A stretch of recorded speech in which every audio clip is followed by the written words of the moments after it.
to the flag of the United States of America and to the republic for which it stands, one nation, under God, indivisible, with liberty and justice for all. Thank you very much.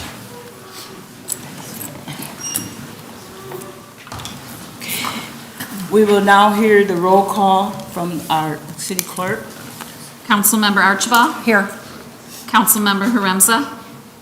Councilmember Lamb? Here. Councilmember Mosrak? Here. Councilmember Payton? Here. Councilmember Pemberton? Here. Mayor Ashford? Present. Members, you have before you minutes of the regular meeting of January 13th. Do I have a motion to move that? So moved. So moved, Mayor Pro Tem Archibald, and second by Councilmember Lamb. Okay, any discussion, changes, anything? Okay. Would you call the roll, please? Councilmember Archibald? Yes. Councilmember Lamb? Yes. Councilmember Mosrak? Yes. Councilmember Payton? Yes. Councilmember Pemberton? Yes. Mayor Ashford? Yes. All set. Now we're at public hearing. To hear comments on the general needs in community development, housing, and special services utilizing CDBG and home funds. Okay. Is there anyone here that wishes to speak to that? The public hearing on the CDBG funds or home funds? Okay, I would like to ask, are you guys prepared for some kind of overview of that department? This is just a public hearing. Oh, it's just a public hearing? Yeah. Okay, but I'm still asking, can they come and just let the people know what it's all about? Sure. Yeah. We'll close the public hearing though first. Yeah, I was asking if that was all right in order, because they don't really know what it is, so. Public hearing is closed, but we will hear an explanation, because sometimes you need to know what it is that it's involved with. That's why I asked to do that.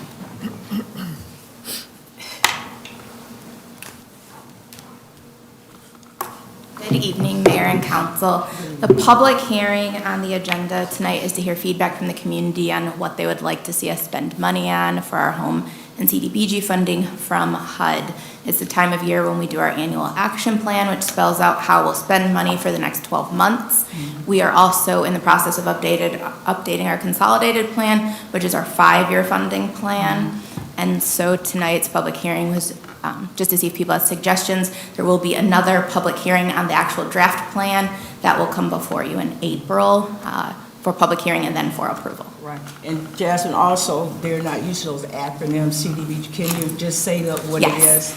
HOME, that is the actual name of the funding. CDBG stands for Community Development Block Grant. We are a HUD entitlement community, and those are 2 allocations of funding that we get each year as long as we submit our annual action plan and our consolidated plan, and we stay within good compliance. Okay, and you like to hear from our public if they have any issues on that, because it helps you develop your plan for them. Correct. There's also 2 public forums we're having, February 4th and February 5th. More information on that can be found on the city's calendar or on our Facebook page. And where were those forums? Those are going to be in room 408. In 408? Yes. Oh. There are times, I don't want to give the time because I'm going to mess them up, but one is at 9:30 to accommodate people that are available during the day, and then we're doing an evening session too for people that work during the day. Very good. Okay, well, thank you so much. You're very welcome. Okay, so now we know what that is, okay?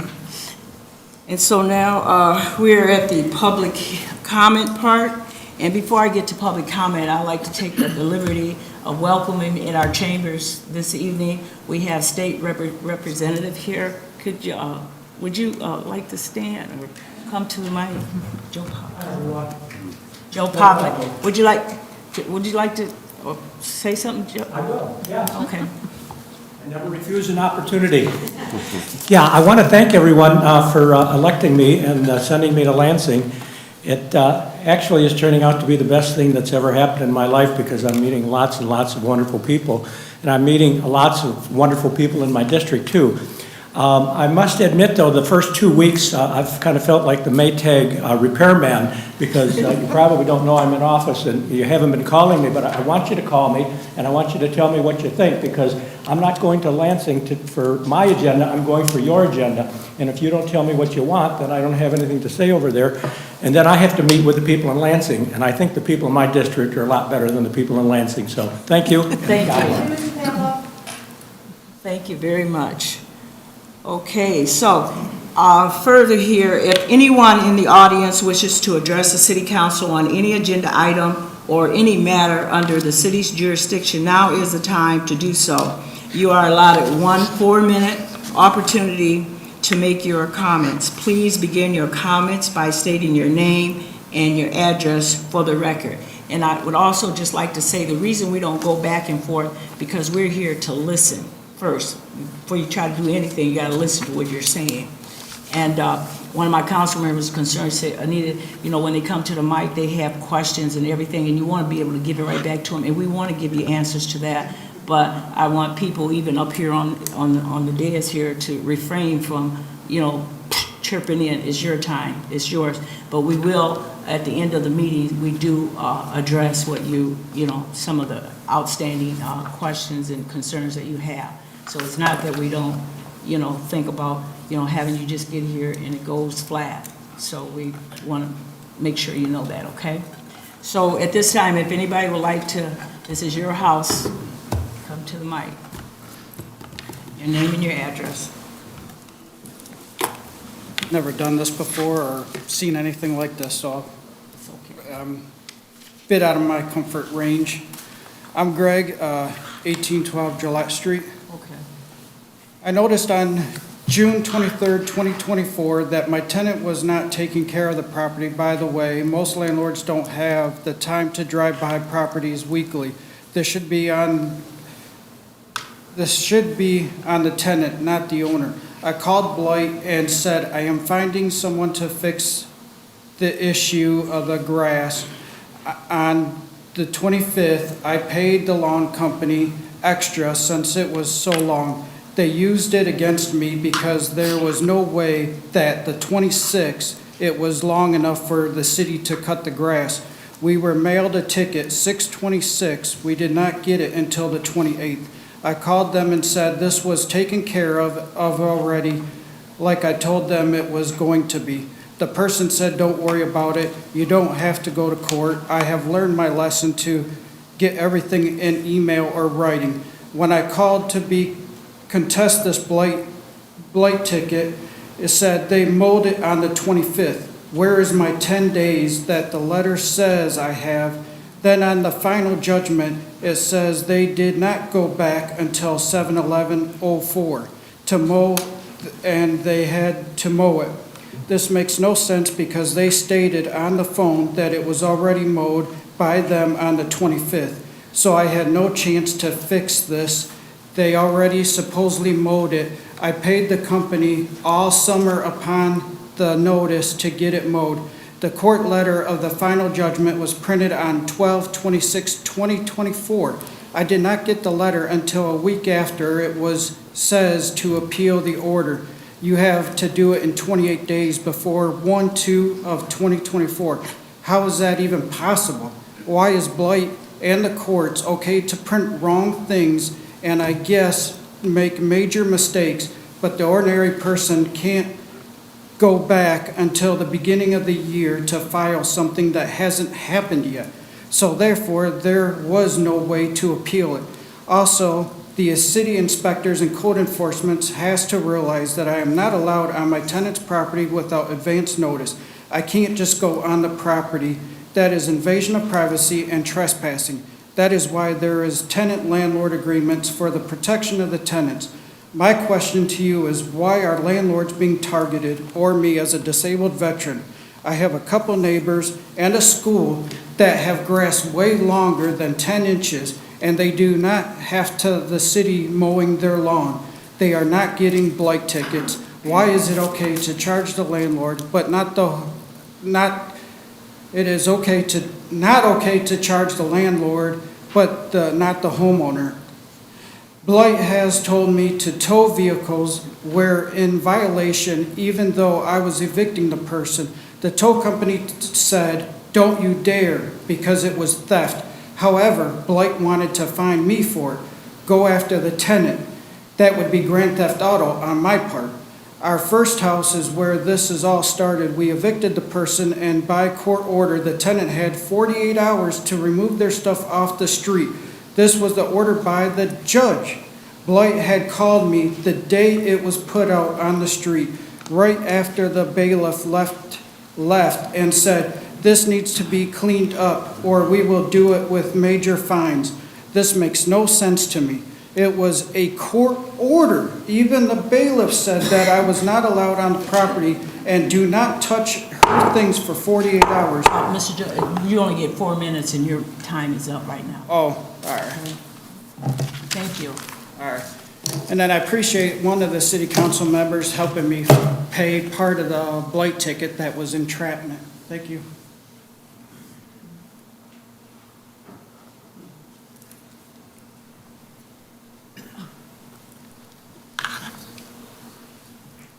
Good evening. Good evening. Curtis Carl, Fort Huron Township. Mr. Pavlo, maybe you can get some money to fix the damn roads in Port Huron. So send some money, these guys need help, I'm gonna start there. We know 10th Street's a mess, 16th Street's a mess, Water Street's a mess, but you did get the guys out there with a little bit of asphalt to start filling the holes.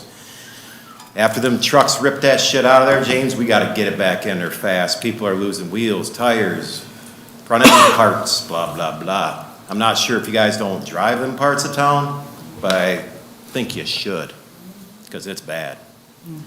I noticed you put a small effort in. That's not enough. We need to step it up, do better. All righty, so then we're gonna move on to the canal. You said late April, early May? So the company that you hired don't even have a website when you announced who you've contracted to do this job. Mr. Thomas Schlitz on the old sewer social media, he states that he heard from a pretty reliable source that the contractor that was hired to do the Tanner Gate backed out. As of now, you guys ain't got nobody to design and build it.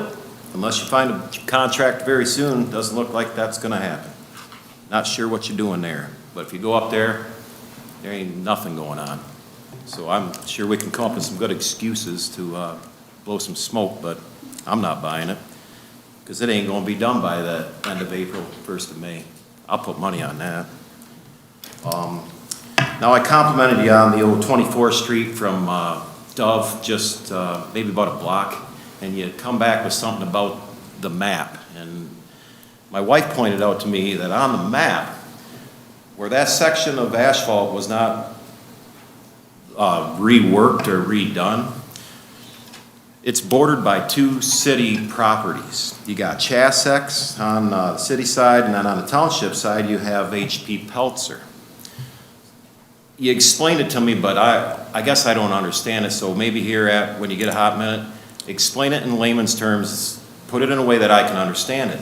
It's bordered by 2 city properties. You said something about federal and blah, blah, blah, but if it's 2 city properties on both sides of that road, how come you didn't kick in the money to fix the road from 24th Street 1 block north?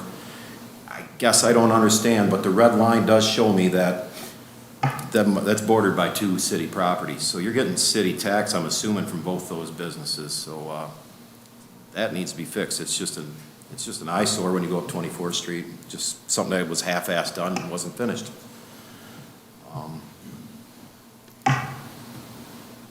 I don't know, the roads, that's the main thing on my mind right now. And then there's one last thing. Cy Elliott keeps calling the city and wants that light number 9 south of the Blue Water Bridge fixed, repaired, replaced, whatever. How come he's got to take his own solar light and put it on a pole so he can go fishing? Do better. You got a lot of people coming out of town walking that boardwalk. I just drove by there. That's the only light that's out on the whole boardwalk from Pine Grove Park to the Blue Water Bridge. Fix it, please. Thank you, Mr. Carl. Is there anyone else like to come before? Janet Hazard, 2813 North Boulevard. I'm here about the ice rink that's not in front of my house that used to be there. I've been seeing a lot on social media about Palmer Park and how lovely it is up there, and they got their nice ice rink and everything. And it's literally right in front of my house where there used to be an ice rink. Last 2 years, there wasn't one because it never got cold enough. I get that. This year, that's not a problem, but we don't have an ice rink. So I started to reach out to the mayor, and thank you for responding.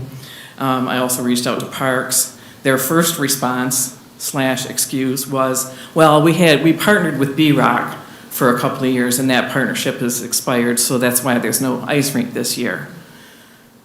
B-Rock has been around for, maybe 5 years or so. That ice rink has been there for decades, so that doesn't fly with me. The mayor herself said she used to ice skate on, we call it the bowl.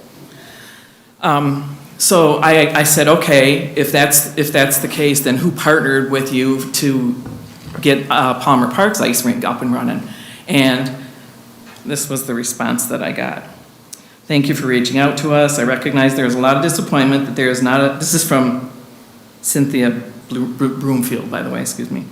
Palmer Park is a selected spot for a rink because it has consistent eyes on it during the weekdays from the staff at the rec center to know how the ice is looking, address hazards and upkeep, etc. That is why we look to have a partnership at Lincoln Park.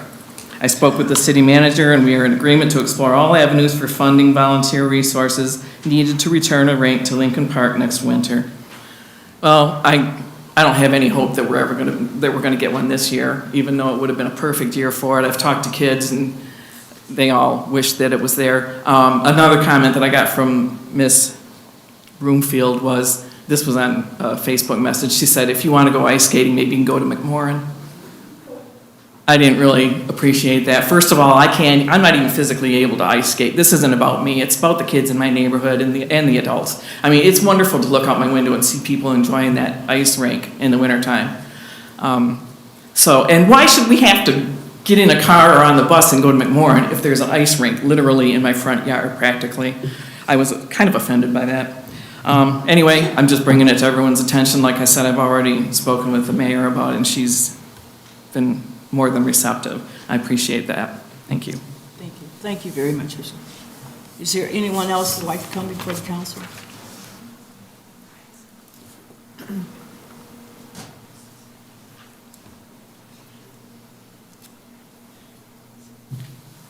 Good evening. Marcus Middleton, 318 Lakeview Avenue. I wasn't going to come down here and state my opinion on this community development, but it's kind of nice you canceled it. But I've got the date. Sidewalks. 5 years ago, you sent me a letter. What do I want? I stood right here and said sidewalks. I'll tell you right now, if I don't come to these meetings, I want sidewalks, especially from the bridge to the park. I mean, give me a break. You have a great park. You've worked on the park. It goes all the way to the other part, beach, Lighthouse. From Lighthouse to the other beach. You have a walkway, but you cannot get from the bridge to Lighthouse without people walking on the street. And at night, early in the morning, when you drive that street, it is dark. And we have a lot of walkers and runners early in the morning, late in the evening. Put a sidewalk in there. I'll tell you again, sidewalk. The other thing is, okay, you're fixing the roads finally, Water Street. If you're the 10th car that went through there, you were back in the pothole. But what I'm really concerned about is the way the gentlemen are working out there. I almost hit one of the gentlemen. And good thing I knew what was coming ahead of me. I slowed down, I was nice, but the guy stands there, steps out, and throws the stuff right in front of me. They have to practice safety. And putting a police car behind them, you know, to have everybody slow down. If they don't slow down, okay, give those people a ticket. But give them time to put that repair in the hole and pack it down. Because it's not any good, like I say, that by the 10th car goes through there, it's all out of the hole again. 10th Street's back to where he was originally. Those are my two complaints, but you made the wrong mistake, Mr. Padlock, or one wrong statement to me. Excuse me, you're Okay, talking, addressing I'm talking council, to not city the council, audience. here. Right. You have the gentleman here. You need money. This city has been the stepchild for many years, this east side of the state. You have a gentleman here that says he's gonna step up, now's the time to do it. Go after him. We need money. That's how you fix this stuff. This is how you get this stuff. But I'll say again, I'll probably come in here next year or 2 years from now. Sidewalks. Okay, thank you so much for your comments. Is there anyone else who would like to speak before the city council?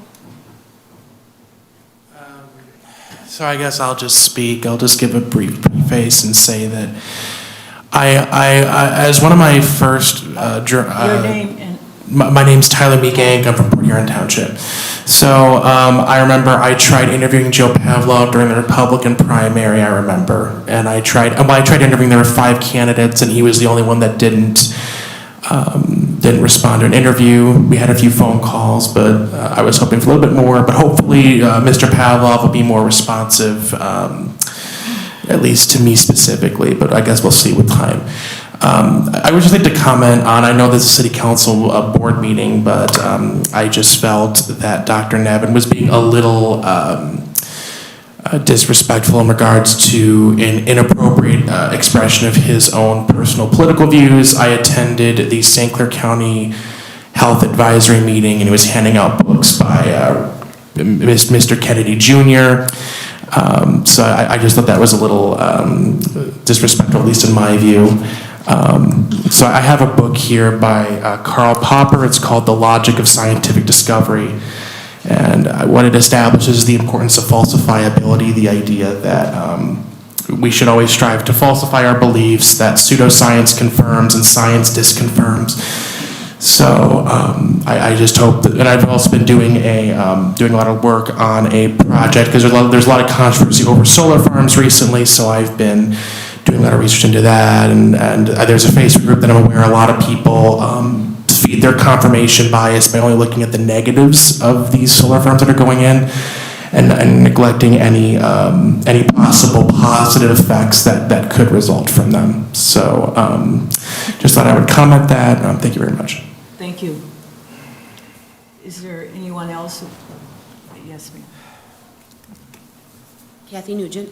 Good evening, Mayor. I live on Beard Street.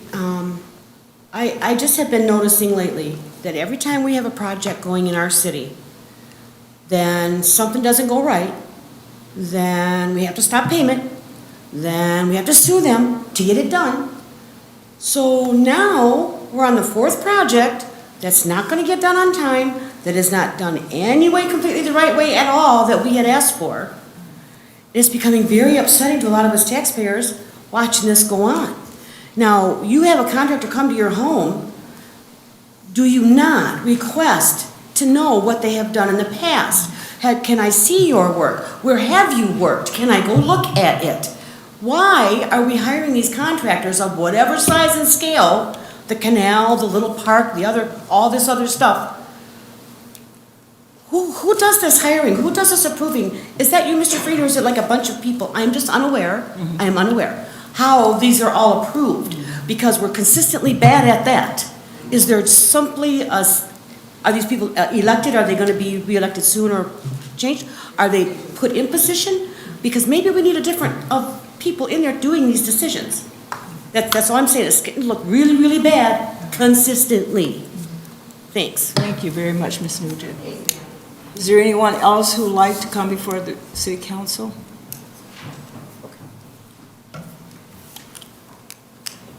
You have 4 minutes. Okay. Yeah. Nicole Bowers, 1214 8th Street. Good evening, everyone. I'm the owner of 1214 8th Street, and I'm here to speak about the purchase of a vacant lot, 740 Court Street.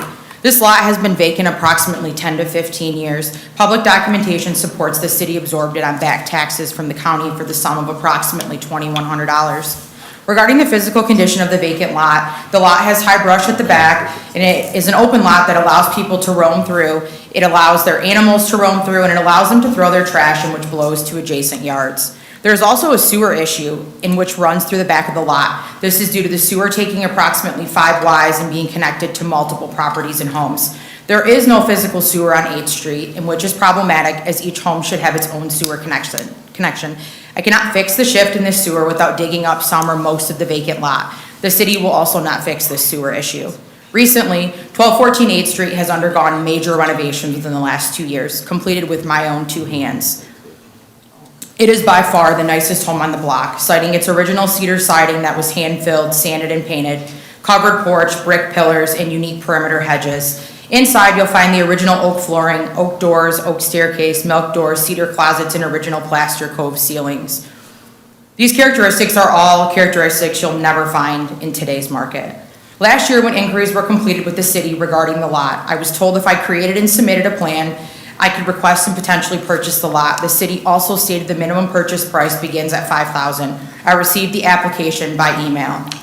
Fast forward to this month, the city told me I could not purchase the lot due to the city holding it for its highest value and the lot being listed as buildable. The city had a spreadsheet accessible to the public. This spreadsheet outlined approximately 55 buildable properties in the city. As of yesterday, the spreadsheet is no longer accessible. Put that into perspective. At an average of $5,000 per property, the city is sitting on $275,000 in vacant properties. The city is also selling properties to investor-type companies for the sum of $1. Real estate companies are listing vacant properties all over the city. These companies are listing these properties as buildable. They clearly obtained them somehow. This includes a current listing at 2219 8th Street listed as buildable. For sale, $10,000 listed by Keller Williams. I presented a PowerPoint to each of you via email and to the city clerk, outlining diagrams and simulations of my plan to purchase combined parcels and expand 1214 8th Street. In which would include an attached 2-car garage, a small addition, and a white vinyl fence. It was still denied. When I challenged this decision last week, Keisha reported the empty buildable lot could be a prime location for a medical facility. A medical facility in a historic district? This neighborhood is in the R zone, as city officials refer to over and over. The R zone regulations state any commercial use is discouraged, especially commercial use in which it would interfere with the development of an owner-occupied dwelling. It encourages the construction and land use of existing family dwellings. It discourages the land use in which would increase traffic other than normal traffic. And per the Old Town Home website, the purpose of developing this historic district was to foster the idea of single-family dwellings while promoting the revitalization of a unique neighborhood. How does a medical facility or commercial-related property foster any of these ideas or coincide with the R-zone regulations? I am asking the council to please reconsider the city's decision regarding the lot purchase. Though the lot is deemed buildable, it has been vacant 10 to 15 years. There's been no development, and it's an eyesore in the historic district. The lot's not large enough with large enough setbacks per the city's zoning requirements to allow something such as a said medical facility or commercial building. Given the above stated information, doesn't it seem like the right thing to do to encourage and allow a resident to develop a vacant piece of property in a single-family dwelling in a unique historic district? Ms. Bowers, your time is up right now. Thank you. Ms. Bowers, I have to apologize. I leaned over to get a comment from him, so I apologize to you because I got off there. So I just want to say sorry. Right now, I'm going to ask, because the Tainer Gate is such a hot issue. It's public comment. Oh, it's, okay. It's still, anybody else want to come before the public? Oh, I'm sorry. Okay, I was just trying to get to him so he could get it out there, okay. All right. You all right, Garthia? Holden Gauthier, 11th Ave. Okay. I just wanted to say thank you, Mayor Ashford, for getting a little bit of clarification to everybody here about what the public hearing was for, because, I mean, I've sat through plenty of public hearings where nobody had anything to say, but, you know, it's always nice to hear what is it about. So I appreciate that. And, you know, months ago, I did come down here and I suggested, I said, well, what if there was some type of link online or just some sort of a little bit more information about what we are hearing about? And that day it was about downtown special assessment, in which I was told, well, why would Holden need to know about that? He's not a downtown business owner. You know, even though I was curious, but, so I appreciate you having somebody come up here and explain a little bit about what the public hearing was for. And then as far as last meeting went, I wanted to thank Councilwoman Barbara Payton for her thoughts on the special meetings. It has always kind of bugged me that they're just so far and tucked away and unpublicized, and it would be a transparent effort to post a little bit more about what goes on there. 6 or so months ago, I had followed up from a comment from James Freed after a year. He had mentioned that the city would look into the feasibility of taking on the collection of leaves instead of a waste management company, and that we would get some information about what's the feasibility of the city taking that on. And when I asked, where is that? Oh, it was covered in the special meeting. Well, I can't go and see what happened because it's not publicized. There's no information for me to see what happened in that meeting. And to which I was told, well, it's in the Times Herald. Well, that's behind a paywall. So I don't think city information should necessarily be behind a paywall. But that's just me, and I would love to hear more about this feasibility of the city taking on the leaf pickup. Thank you. Okay, thank you very much, Ms. Scoffia. Is there someone else who would like to come before the council?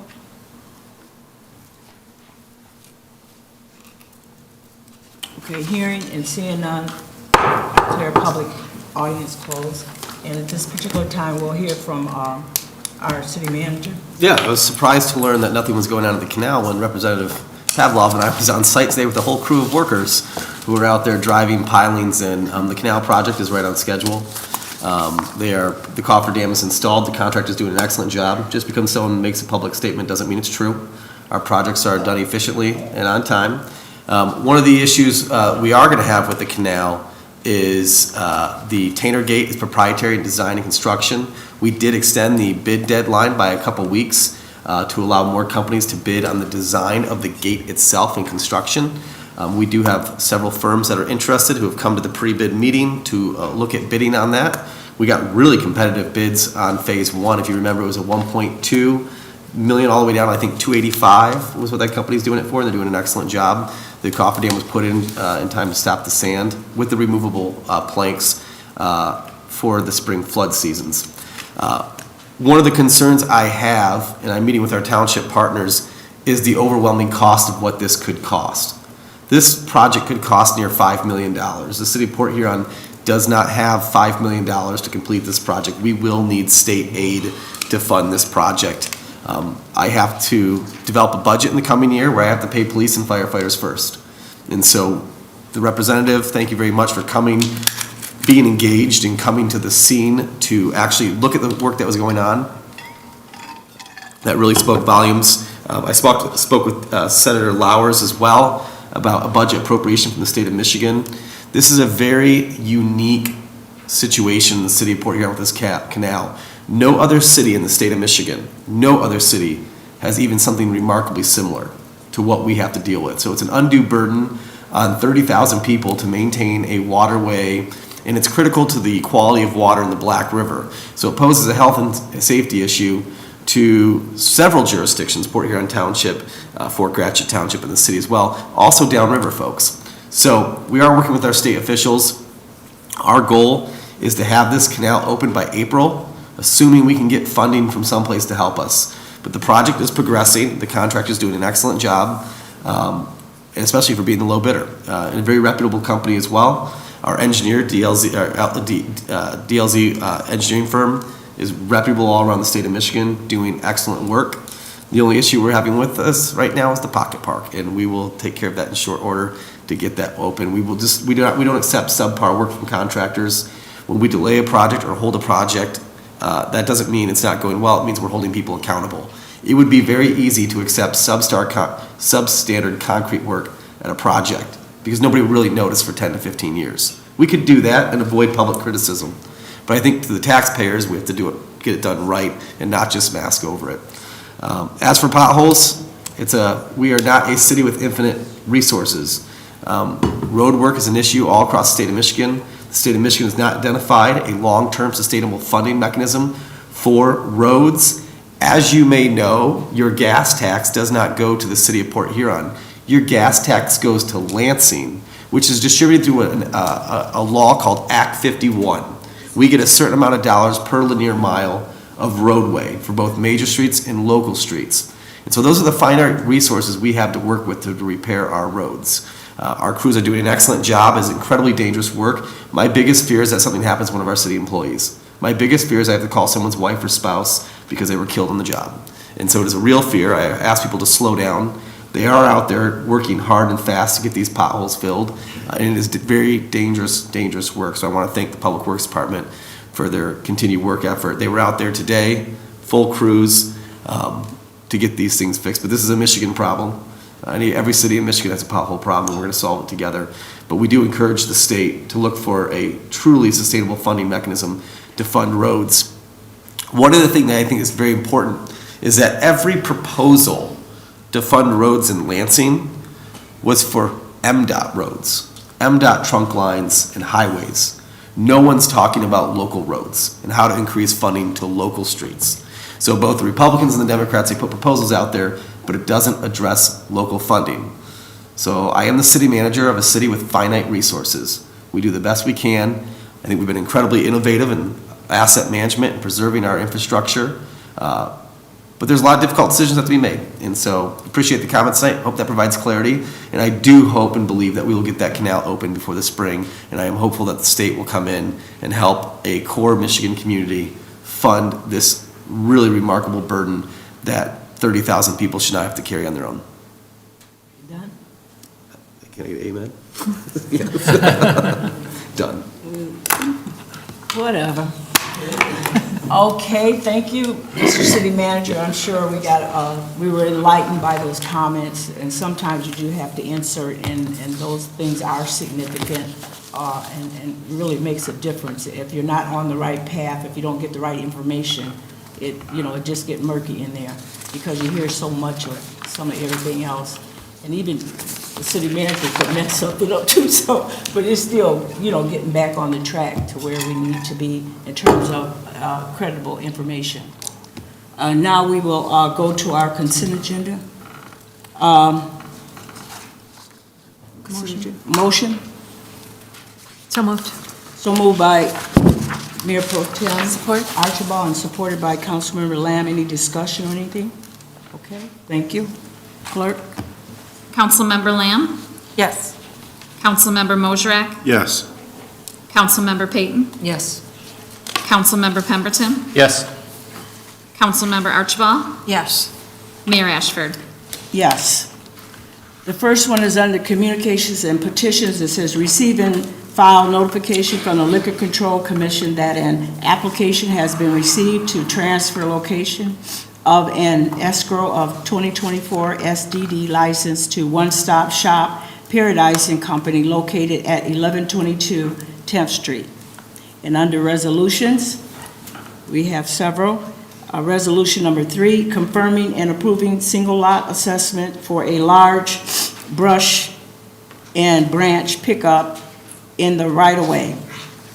Resolution 4, authorizing the submission of a special liquor license application to the Michigan Department of Licensing and Regulatory Affairs Liquor Control Commission for the city of Port Huron in Rockin' the River events on Thursday evenings during the month of August at Kiefer Park, and recommending the license be issued. Number 5, confirming the mayor's appointment of Reverend David Stinzik to fill a vacancy on the board with a term to expire October 23rd, 2026. Resolution number 6, recognizing the Blue Water Recovery Outreach Center, B-Rock and Company, as a nonprofit organization in the city of Port Huron. And those are from the consent agenda. Now we will move to from the city manager. Accepting the proposal from Cyrus Masonry and Restoration in the amount of $110,952 for the installation of an overhead garage door in the primary building and an access hatch in the concrete over the storage tank mixing pumps at the city's wastewater treatment plant. Is there a motion? So moved. Support? So moved by Councilmember Mosrak, supported by Councilmember Pemberton. Any discussion or anything? Madam Mayor and Council, this is to install an 8x10 garage door in the wastewater plant so that we can access the bypass pumps that we will need to do when we do screw pump work. It also includes some minor hatch repairs and work around the roof. Oh, okay. We did check in, and this company has good references that checked out. Oh, okay, great, okay. So nobody else, everybody set? Okay. I would note as well, it's a proportional split between the townships as this is a capital Oh, yeah, improvement project. okay. Yeah, and that's for both of them. Correct. Yeah, in other words, what he's saying is that this item right here, it's not just a ticket for the city of Port Huron, but we split that between the township and Fort Gratiot, right? Correct. Okay. So, roll call, please. Councilmember Mosrak? Yes. Councilmember Peyton? Yes. Councilmember Pemberton? Yes. Councilmember Archibald? Yes. Councilmember Lamb? Yes. Mayor Ashford? Yes. Sorry. Okay, go ahead.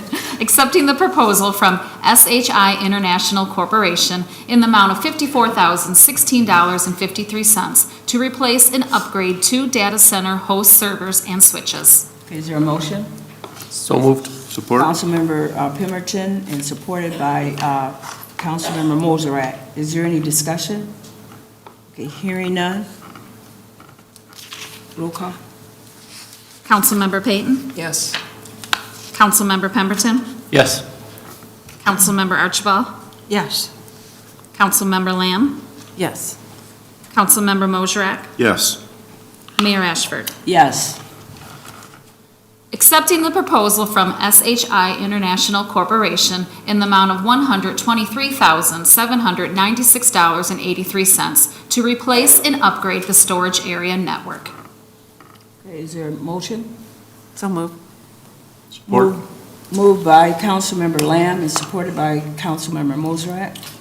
Madam Mayor and Council, this was last upgraded in 2018. We were at 85% capacity, which means we're running out of room. These run 24/7, so they need to be upgraded every 5 to 6 years. So this would put it on pace to be upgraded. What is nice about SHI International Corp. is that the next round of upgrades in 5 to 6 years we'll be able to do for around $60,000. Okay. And the previous one we just did, is that making space for that? That's Or just part of the switches in It's the just building. part of that Yep. switch that connects to that to make that Yep. happen? And these were all well-planned out expenditures that are in the IT budget. Okay. And so they both were budgeted items. Okay. Call for the roll, please. Councilmember Pemberton? Yes. Councilmember Archibald? Yes. Councilmember Lamb? Yes. Councilmember Mosrak? Yes. Councilmember Peyton? Yes. Mayor Ashford? Yes. Okay, we have something here. And that is it? No, we'll go to resolutions. Oh, resolution. Approving the sale of the vacant lot at 2921 25th Street for $1 to Michigan Community Capital. Okay, is there a motion? So moved. Support? Okay, it's been moved by Councilmember Lamb and supported by Councilmember Pemberton. Any discussion? Mayor Ashford, do we know what will be done with the land by Michigan Community Capital? Yes. Madam Mayor and Council, this purchase agreement is for the lots where the Community Capital Partners is building the 14 townhomes in South Park. So this purchase agreement is required by MISTA for their funding application. And so time is of the essence, their funding application actually is due this week. And so this purchase agreement will go, and those contingent upon getting MISTA funding, which I'm not sure if folks know, we're very successful with MISTA funding. Our project at Lincoln and Erie received $16.5 million in tax credit funding. That project will break ground this fall. So we're hopefully that this project will also get funded through MISTA, but this is required. Okay. Any more questions? Is this a part of the initiative with the NIA? No. No, it's just separate. No, this is part of our initiative to address workforce housing. These units will be sold somewhere between $120,000 and $180,000 for folks who are making certain levels of AMI. Okay. Thank you. Okay. Any more discussion? Okay, hearing none, roll call, please.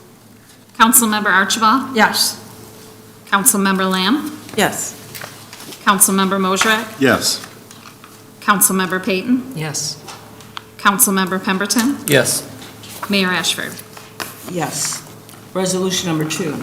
Approving the scheduling of a public hearing for February 10th, 2025, to hear comments and suggestions for updates regarding the current comprehensive master plan. Okay, is there a motion? So moved. So moved. Support. Mayor Pro Tem, and supported by Councilmember Lamb. Any discussion?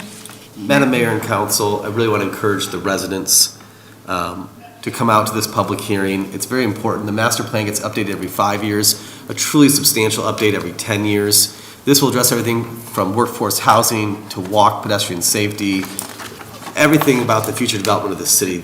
This master plan is really going to help direct and guide. Like any type of guiding document, it is not going to be effective. It's not going to be tangible and real unless it has significant amount of public engagement. Meaning if the public doesn't voice their opinion, then the document is not going to be reflective of the desires of the community. So it's very important that you come, voice your opinion, whether it's housing options, pedestrian safety, bike safety.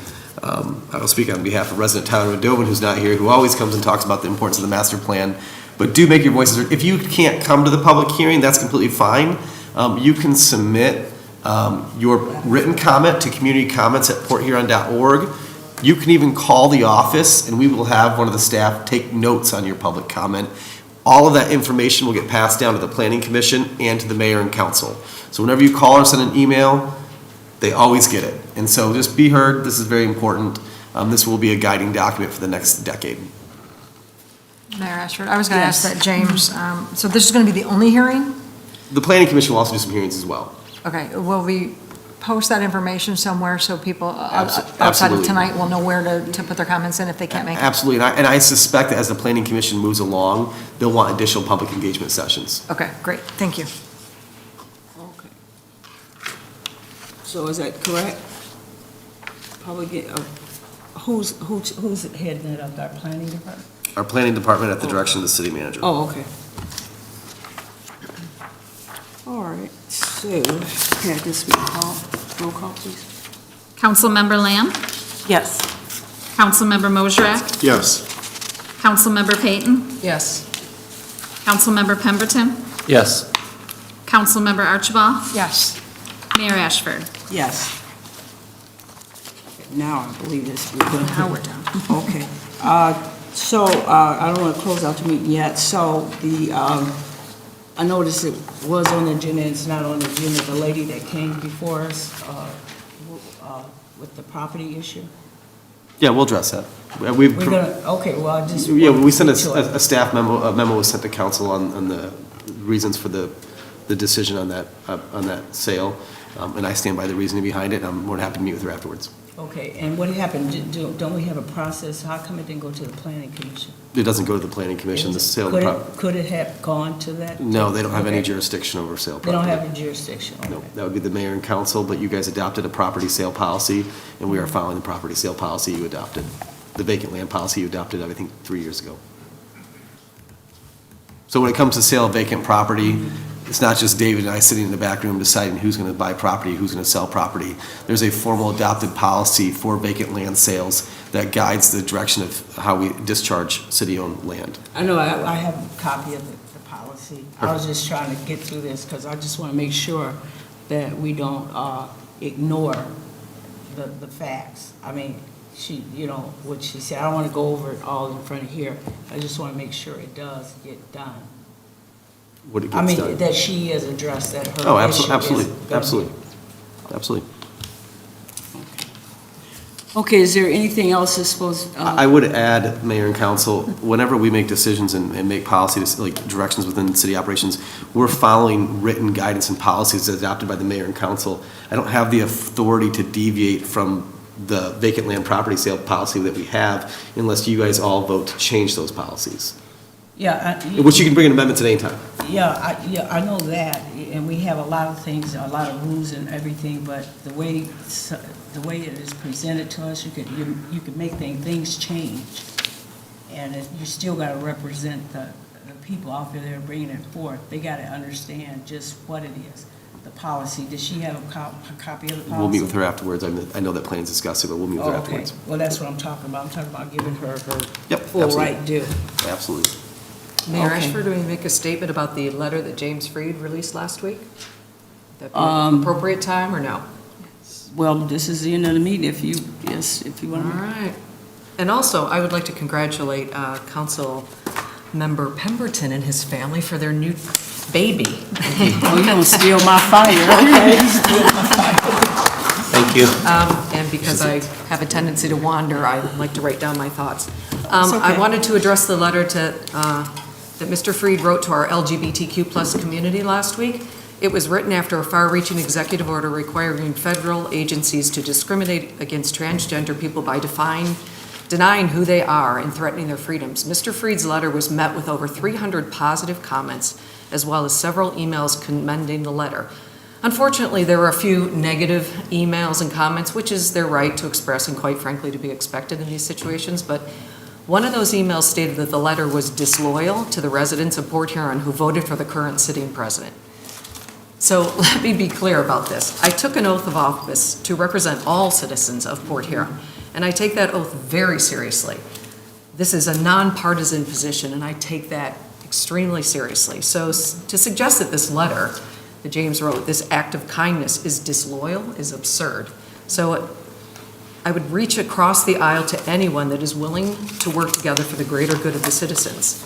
As issues impact the trans community and they continue to be politicized, it is imperative that community leaders and journalists play a crucial role in informing the public, eliminating misinformation, and centering in humanity and their courage. So thank you for writing that.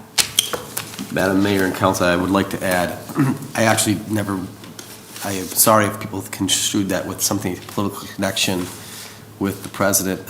My statement was very simple.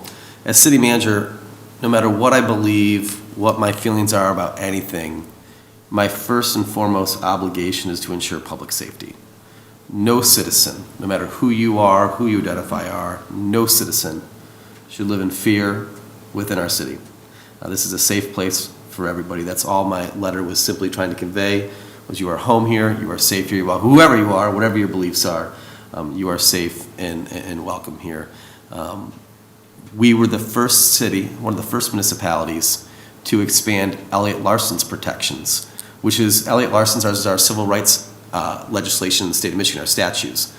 I signed an administrative directive in 2017 or 18. It was 3 years before the state changed the law, which codified these types of protections within city policies, meaning no, we couldn't discriminate based on your sexual orientation or identity for hiring or for firing or for any type of city business. We were one of the first municipalities to do that. I felt that was a strong thing to do, to send a message that we are an open, inclusive community. We are in a talent shortage in Michigan and in St. Clair County, and I don't care who you are or what your beliefs are, what your background is, but if you can do a good job for the citizens of Port Huron, we would love to have you come work for us and be a part of our very inclusive team. So that's all that letter was for. It was nothing political. I was just wanting folks who are fearful to know that in the city of Port Huron, they will always be safe and protected. And I don't care who you are, what you believe, that goes for everybody. We are a very loving and safe community. Thank you.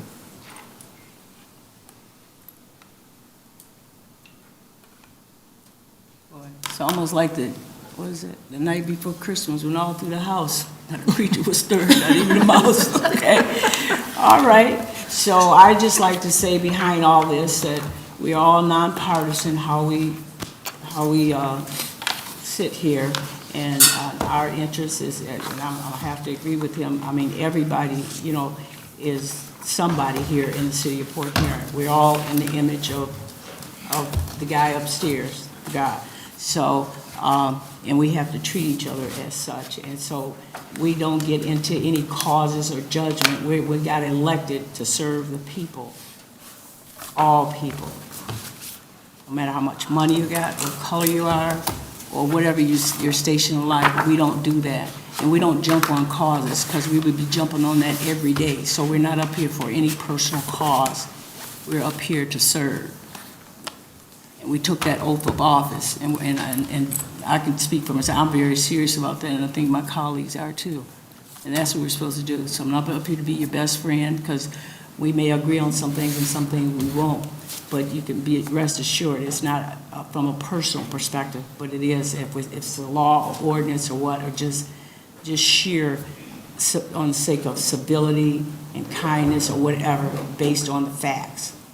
That's what it is. And sometimes it don't always go our way. So that's the way this is, so. Mayor Ashford, Yes?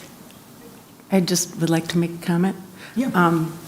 Has nothing to do with that subject, but I would like to thank everybody that worked on, we were able to have Silver Sticks again here in Port Huron. If you've not been able to get down there, we have one more weekend left. Lots of talent down there, and it's good entertainment. And if I'm not mistaken, is there a mission? I don't think there's an admission. So It's free. if you're looking for something to do, next weekend's the last weekend. But I'd like to thank everybody that worked very hard for allowing this to happen again in Port Huron. It does help Port Huron, and that's why it's been quite busy the last couple weekends. Yeah. Thank you, Terry. Thanks. Yeah, and also thanks goes out to Greg and Bridget, the proprietors at Elite Feet. I mean, we had, I think it's probably, I don't know how many people was over at the Wrigley Center. They were all over the place from Canada, Bay City, the Run, people All from over. 8 to 80. This one guy, and so I was over there giving away the medals to them. I mean, it was just booming. 9 o'clock in the morning, they had a band. And I thought people were still probably turning over in their bed that time of morning, But, to see Port Huron just in that element, everybody was happy, and it was just beyond me how it was just people just running around, talking to each other, and that's what I think I really like most about this job. It's the people, and you're meeting the people. And then when the polar vortex, when the coldness, when we didn't know which way we were going as far as we were going to designate a center or not, or whatever, you made the difference. People out there made sure that we had some kind of connection, that the homeless people had somewhere to go. And I had the opportunity to visit Be Warm and also Be Rocker and whatever, and people were just coming there with food. NAACP, they brought food in there you didn't treat anybody like you looked down. It was just like everybody was together. You are so resilient here in the city of Port Huron, and you don't even know the power you have as people. You're at the top of our org chart. It's not the mayor, and it's not the manager. It's the people. You're in the driver's seat. So don't ever count yourself short, because it's you. You hold us accountable, all of us, and the mayor too. But when I seen out there, I just saw Port Huron looking so different. And I got home, and I got another call to go to Porter Hope. And when I got to Porter Hope, the lady over at the other soup kitchen, she was there sharing some of what she had food over there with them. So it's just, I think I've had at least 48 something activities to go to, whether they're meetings or just being there with someone, an event or something. And people, they're not waiting for us, and you shouldn't. I always tell people in groups that I meet with, don't wait on what you can do for yourself. You do it. But you hold us, but if you need help, call us. But don't think that you don't have any power, because you're all that. You are all that, I'm telling you. You just got to get up and stand up for it, and don't sit there, waiting somebody can do for you that you know you can do for yourself. And this is your city council, and you hold us accountable. And I did find out another thing, and that's the mayor. You look at the mayor like, people, well, Anita's a mayor now, and you can do everything. No, I can't do everything. Mine's is more of a ceremonial role, but I'm not going to let you drive a Mack truck over me. I'm a whole accountable. That's our part. We got to make sure that. And your city manager actually does the day-to-day. And sometimes that look like it's crossed, because I don't know who's the mayor at some time, and I know who the city manager is, because he's going to make his state. But I'm not moving from that, and we're gonna be on one page here, because we all love this city that we call Port Huron, and we all have people to serve, and I'm gonna serve you. So you don't have to have a PhD to care. You just gotta have a heart, a kind heart, to say that you wanna be there and you wanna make a difference. So, like I said, I'm not up here for form and fashion, and I'm not about to, take a back seat to anything, I'm gonna move up to the front and make sure that you're counted. So. Mayor Ashford, before we close, one more thing if I could. This is a little beyond the scope of Port Huron, however, St. Clair County Community, or the Community Foundation of St. Clair County started a fund. It's a disaster relief fund, a response fund called St. Clair County Strong. They are covering the first 2 days of all expenses and needs for all of the people that lost everything in the fires in East China. So it's not Port Huron, but still, it's our region. So they're going to cover the first 2 days, and they're accepting donations at secstrong.org for anyone who would like to help donate to take care of those individuals. There was 30 some, I believe, that lost everything. And their hope is to keep this fund going so that they would have some type of funds to respond to any natural disaster anywhere in all of St. Clair County. So I just wanted to put that out there in case you have not heard about it. I think it's a wonderful thing they're doing. It is. And they've had some very good response so far. And again, always touched by how amazing this community is, and how, be it in Port Huron or all of St. Clair County, we step up and we help our fellow man. And so I just wanted to put that out there. Thank you. It is. And I missed SC4 and the Dr. Martin Luther King Day. They did an absolutely fine job. Deborah McNair, she's a playwright, and that place was packed to the rafters. And people were just, in awe. So that's what I'm saying. We just have so much going on. We can't make everything. And you got people there, I think someone used to tell me there's two kind of list politicians, those that build up and those that tear down. I don't know what they're tearing down, because you could tear down all day, but I think yours override all that, just being that positive person and making that difference, So just keep doing what you're doing out there, making us proud, because you make us look good. It's all about you. So with that, don't nobody want to go home? Yeah. Oh, motion? Okay. Is there a second to that motion? Adjourn. Have a